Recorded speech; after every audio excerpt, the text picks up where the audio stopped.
نحمده ونصلي ونسلم على رسوله الكريم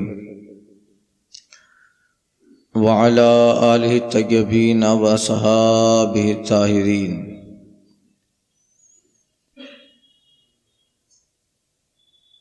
اما بعد فاعوذ بالله من الشیطان الرجیم. بسم اللہ الرحمن الرحیم.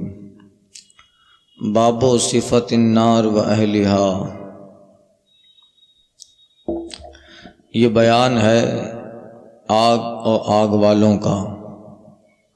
اب تک باب صفت الجنت و اہلها، جنت اور جنت والوں کا بیان ہوا. اب دوزخ اور اہل دوزخ کا بیان شروع ہو رہا ہے. اس سے پہلے حسن جنت، نعمتہائے جنت کا بیان تھا.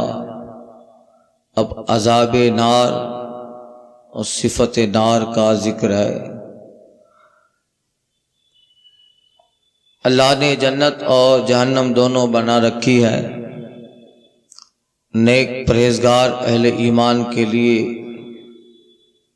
جنت ہے اور بدکار و فاسق و کفار کے لیے جہنم ہے. اچھوں کا بدلہ اچھا ہے اور بروں کا بدلہ برا ہے. تو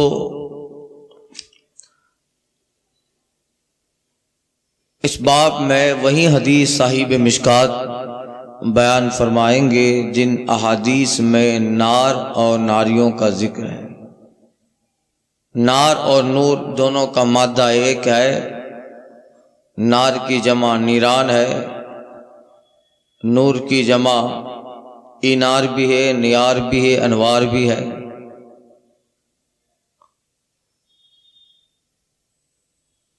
نار کا مطلب آگ اور نور کا مطلب روشنی. اور احادیث اور شرع میں جہاں کہیں بھی نار کا لفظ آئے گا اس سے مراد دوزخ کی آگ ہوگی، اور اہل نار سے مراد کفار ہوں گے جو ہمیشہ دوزخ میں رہیں گے. جہاں بھی اب یہ لفظ آئے گا تو اہل نار سے مراد وہ کفار ہوں گے جن کا ہمیشہ جہنم میں رہنا ہے، خلود فی النار جن کے لیے مقدر ہے. اور جہاں مسلمان کے دوزخ میں جانے کا ذکر ہوگا تو وہاں اہل نار کا نہیں ذکر ہوگا، بلکہ وہاں بتا دیا جائے گا، حضور بتا دیتے ہیں کہ یہاں وہ مسلمان جن کو یہ عذاب ہے کس وقت تک، کتنے وقت تک.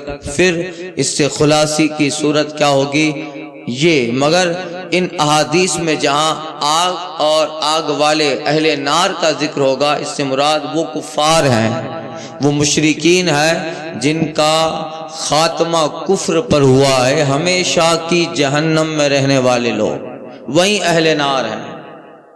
گنہگار مسلمان اگرچہ کچھ دن اپنے بدعمالی گناہوں کی وجہ سے دوزخ میں رہے گا، مگر اہل نار نہیں ہے، اہل نار سے نہیں ہے کہ وہیں کا رہ کے ہو جائے کہ وہاں کے مکان کی نسبت اس کی طرف لگ جائے. اہل نار وہ ٹیمپریلی تھوڑی دیر رہے گا اور پھر وہاں سے نکال کے اپنے اصلی مکان پہ جائے گا.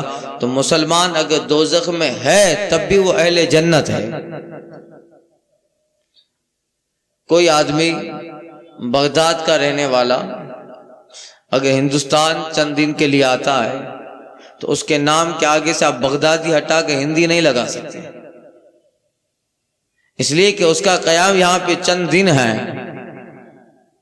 اور اس کا مقام اصلی وہ بغداد ہے، تو اس کے نام کے پیچھے بغدادی لگے گا.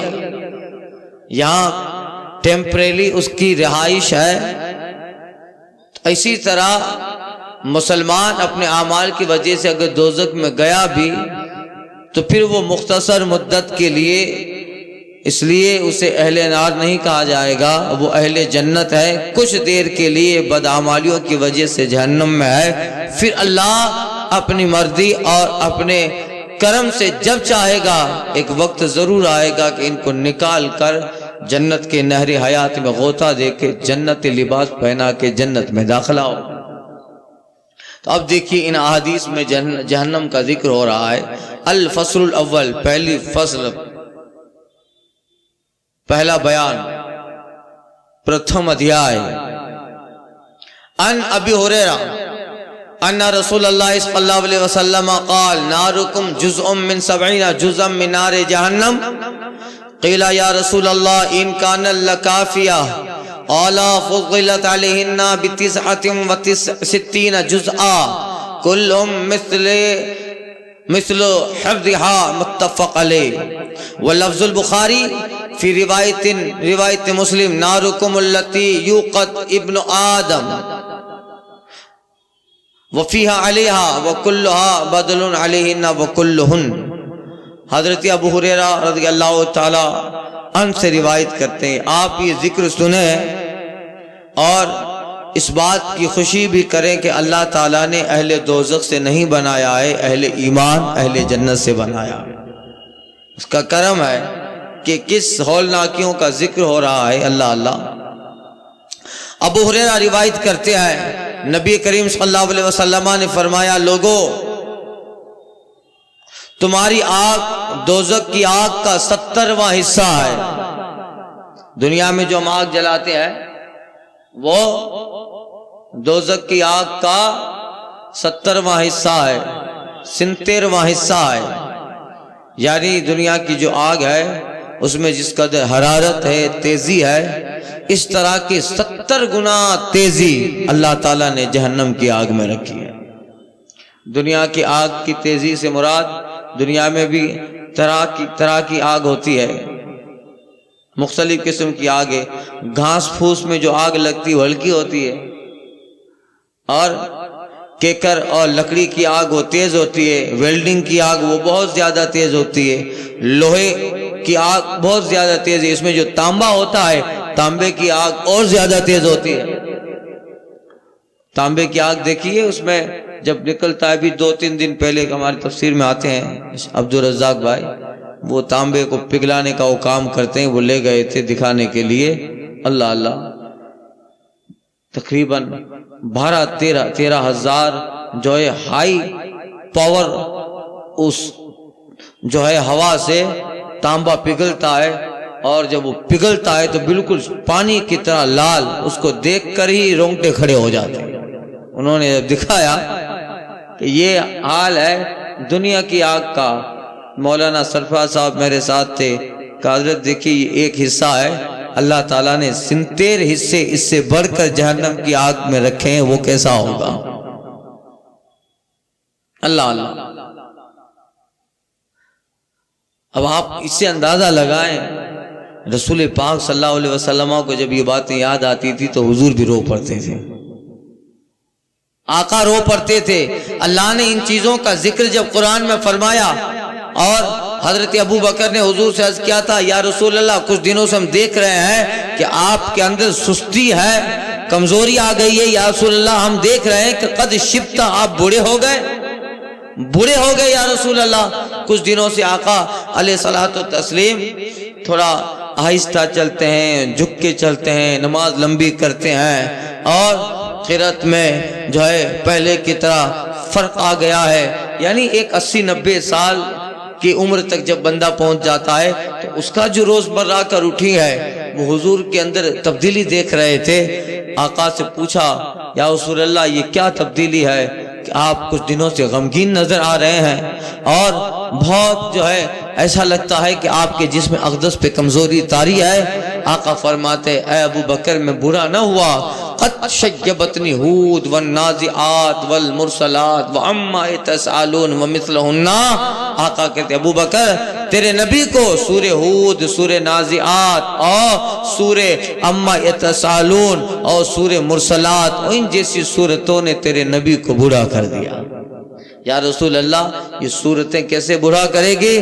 تو آقا علیہ الصلوۃ والتسلیم فرماتے ابو بکر ان سورتوں میں اللہ نے جہنم کا سارا خاکہ بیان کیا ہے۔ وہ ایسی آگ ہے کہ جب یاد آ جاتا ہے تو میں اپنی امت کی بھی یاد کرتا ہوں، میرا امتی کیسے برداشت کرے گا اللہ اللہ آپ حضور تو دیکھ کے آئے ہیں، سرکار تو دیکھ کے آئے ہیں، تو پھر وہ ان صورتوں میں سورہ اما یتسالون، مرسلات، سورہ ہود و نازعات میں اللہ نے عذاب نار کا ذکر کیا ہے، ان جہنم کانت مرصادا للطاغین مآبا لابثین فیہا احقابا لا یذوقون فیہا بردا ولا شرابا الا حمیما وغساقا جزاء وفاقا انہم کانوا لا یرجون حسابا وکذبوا بآیاتنا کذابا۔ یہ سورہ اما یتسالون، اس طرح سورہ ہود و نازعات میں ان سارے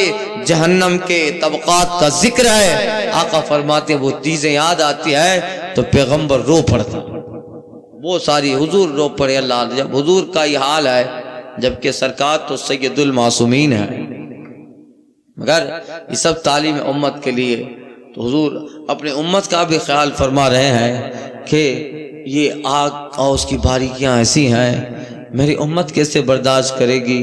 یہ حضور کی محبت یہ اپنے امت کے لیے کبھی نہیں بھولتے ہیں، نمازوں سے لے کر دعاؤں سے لے کر سفر و حضر، معراج جہاں رب کے قرب میں نعمتیں پا رہے ہیں، وہاں بھی رسول اللہ ان گنہگاروں کو یاد فرما رہے ہیں۔ اعلیٰ حضرت کہتے ہیں جو نہ بھولا ہم غریبوں کو رضا، جو نہ بھولا ہم غریبوں کو رضا، یاد اس کی اپنی عادت کیجیے۔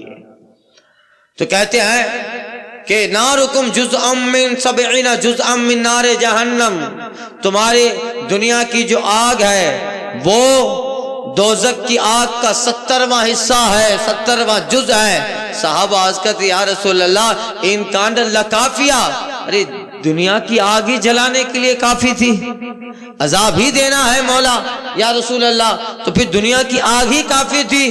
دنیا کی آگ 70واں حصہ درجہ کم ہے، اور اس سے 70 درجہ زیادہ جہنم کیا اس قدر بھڑکایا گیا، جب جلانا ہی ہے تو دنیا کی آگ بھی جلانے کے لیے ہے یا رسول اللہ، یہی آگ کافی تھی۔ آقا فرماتے ہیں فضلت علیہن ب69 جزءا، آقا فرماتے ہیں ہاں مگر وہ آگ جو ہے ان آگوں سے 69 درجہ تیز رکھی گئی ہے، اور فرمایا کلہن مثل حرہا، اس آگ کا حصہ دنیا کی آگ سے 69 درجہ زیادہ ہے، اور ہر درجہ اس آگ کی مثل ہے۔ مطلب آقا کے فرمانے کا یہ ہے کہ دنیا کی آگ سے 69 درجہ زیادہ وہ آگ آگے نار جہنم کی آگ ہے۔ آقا کے بتانے کا مقصد یہ ہے کہ دنیا کی آگ ضرورت پوری کرنے کے لیے ہے، دنیا کی آگ ضرورت پوری کرنے کے لیے ہے، کھانا پکایا جائے اور دنیا میں آگ کا جن جن وجہوں سے استعمال ہوتا ہے، دنیا کی آگ ضرورت کے لیے ہے، اس لیے اللہ نے اس کو اتنا ہی بھڑکایا ہے جتنی اس میں ضرورت ہے، اور جہنم کی آگ ضرورت کے لیے نہیں ہے، کفار کو عذاب دینے کے لیے، وہ آگ عذاب کے لیے ہے، سزا کے لیے ہے۔ اس لیے دنیا میں اس 69 درجہ کم والے حصے میں بھی تمہارا کام ہو سکتا ہے، تو اس آگ کو اللہ نے ہلکا بنایا ہے، اور وہ آگ ضرورت کے لیے نہیں ہے، وہ آگ عذاب و سزا کے لیے ہے، اس لیے اس کو زیادہ بھڑکایا گیا ہے۔ اللہ اللہ یہ حال ہے۔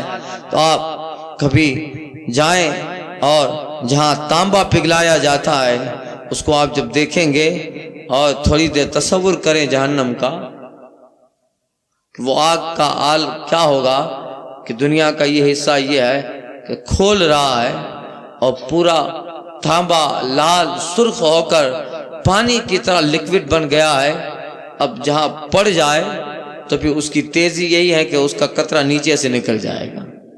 وہ صاحب جو کچھ دنوں پہلے لے گئے تھے تانبا پگھلاتے ہیں، آئے نہیں آج بنا روزانہ ہوتے ہیں درس حدیث میں تفسیر میں بھی، وہ کہتے ہیں حضرت یہ ہے اگر یہ پڑ جائے، دنیا کی دوسری آگے جو ہوتی ہیں اس کا حال یہ کہ چمڑا جلا دیتی ہے، مگر وہ اس میں اتنا وولٹ ہے، پاور ہے اس میں کہ یہ اگر گر جائے تو نیچے سے نکل جائے گا، اس کا قطرہ سوراخ کر ڈالے گا، یہ حال ہے۔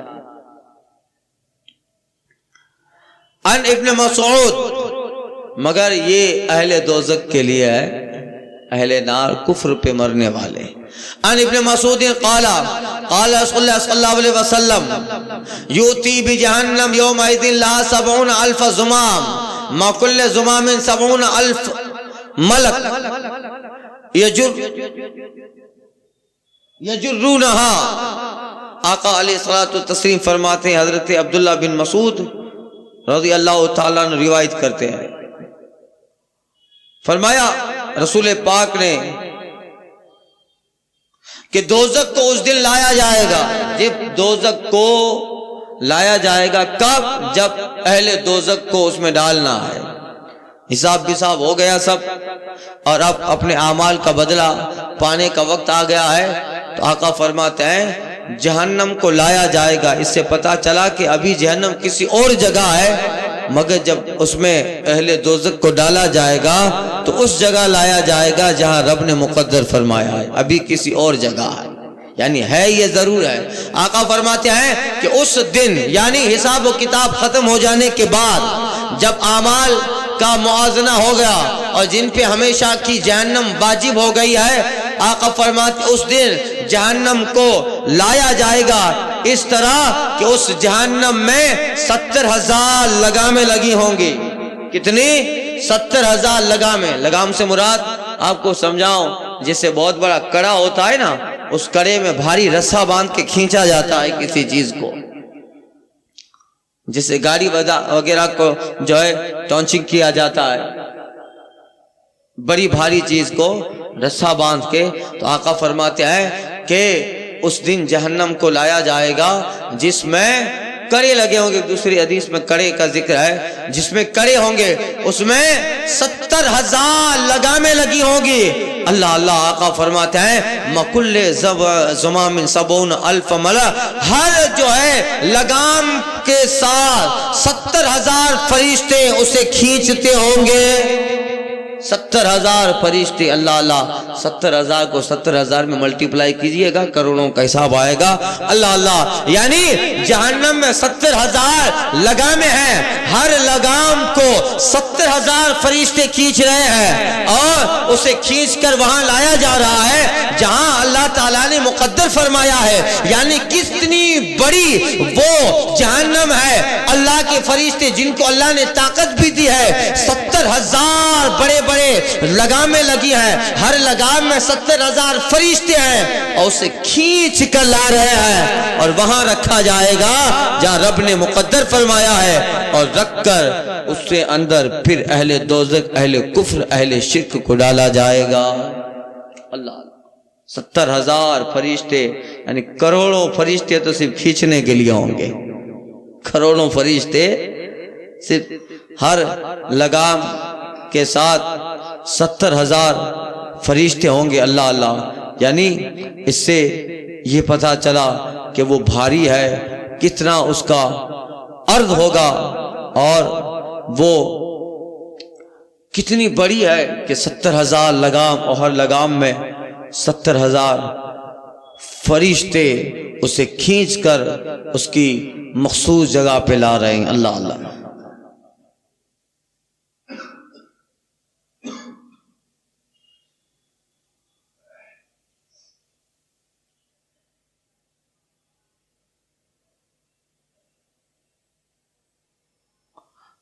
چار کروڑ سے زیادہ فرشتوں کی تعداد ہو گئی۔ یہ صرف اس کو کھینچنے والے ہیں، اور وہ فرشتہ جس کو اللہ تعالیٰ نے طاقت دی ہوگی۔ اللہ اللہ، اس کی وسعت کا اندازہ لگاؤ۔ مگر یہ اہل کفر کے لیے ہے۔ سنیے آگے اس کا ذکر آ رہا ہے۔ ان النعمان ابن بشیر قال قال رسول اللہ صلی اللہ علیہ وسلم ان اهون اهل النار عذابا من له نعلان وشراكان من نار يغلي منها دماغه كما يغلي المرجل ما يرى ان احدا اشد منه عذابا وانه الاهونهم عذابا متفق علیہ۔ حدیث بخاری و مسلم دونوں میں ہے۔ نعمان بن بشیر روایت کرتے ہیں، آقا علیہ الصلوۃ والتسلیم ارشاد فرماتے ہیں کہ دوزخیوں میں سب سے ہلکا عذاب والا وہ انسان ہوگا، دوزخیوں میں سب سے ہلکا عذاب والا وہ انسان ہوگا جسے آگ کے جوتے اور تسمے پہنائے جائیں گے۔ آگ کے جوتے ہوں گے جس کی آگ کے جوتے جس کو پہنائے جائیں گے، جس میں 2 تسمے لگے ہوں گے۔